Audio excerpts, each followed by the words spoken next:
Can destiny be explained by science?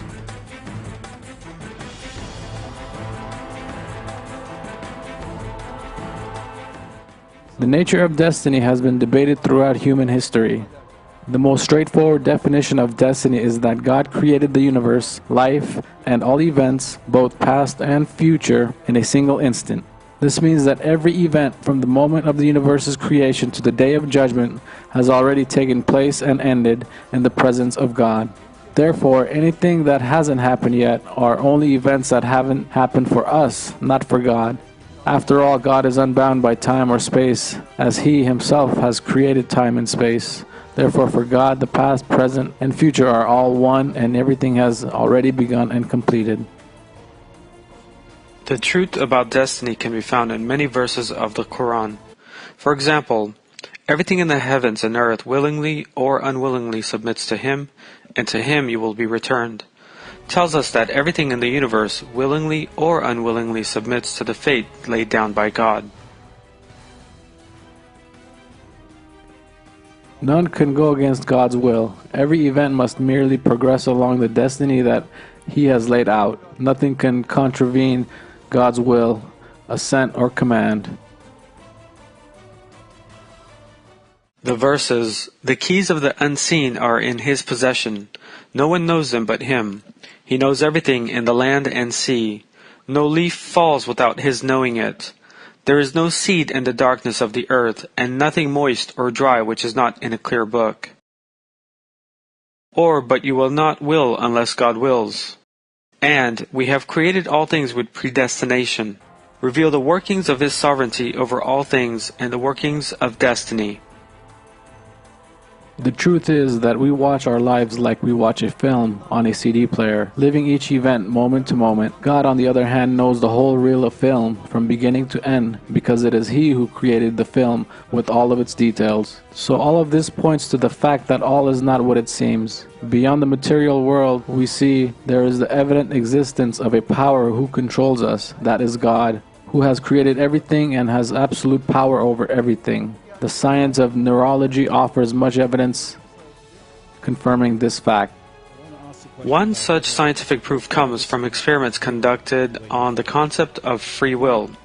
John Dylan Haynes, a neuroscientist at the Bernstein Center for Computational Neuroscience in Berlin, has examined if there is any difference between the instance of the moment of making a decision and the movement involved in the decision. The procedure involved using MR imaging to scan the brains of subjects who were shown random letters on a screen. Participants were told to press a button with their right or left index fingers at a moment of their choosing, and to remember the letter that was showing on the screen when they made their decision. Meanwhile, the brain activity of the participants was monitored. The results of the experiment were quite surprising. It could be seen that the subjects had decided to push the button 10 seconds before they had actually pushed it.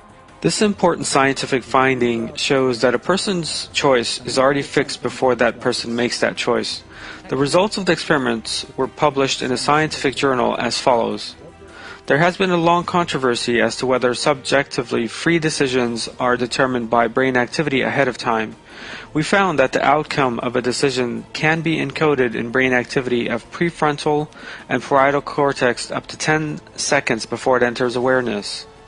Benjamin Libet, a neuropsychologist at the University of California, was the first to propose this fact, a fact which many people are not even aware of, about human processes of decision and choosing. Libet, through experiments performed with an EEG device, demonstrated that brain activity occurs 500 milliseconds before the conscious intention to move. Haynes, who was able to scan the entire brain using functional magnetic resonance imaging, a more technologically advanced device than the EEG device used by Libet, also reached the same conclusions in his future studies. There are hundreds of other studies within the scientific canon that reach the same conclusion. This consensus of opinion is reported as a meta-analysis of 90 experiments from 33 laboratories in 14 countries. The results of these scientific studies show that there exists a directing and will beyond the physical and biochemical world, and that we live events that have been determined beforehand. The choices we make are not our own. Merely the feeling that we make our decisions is given to us. It is therefore obvious that everything has been predestined. God thus demonstrates as an unquestionable truth that He is the only creator. I seek refuge in Allah from the accursed Satan. Your Lord is God, who created the heavens and the earth in 6 days and then settled Himself firmly on the throne. He covers the day with the night, each pursuing the other urgently, and the sun and moon and stars are subservient to His command. Both creation and command belong to Him. Blessed be God, the Lord of all worlds.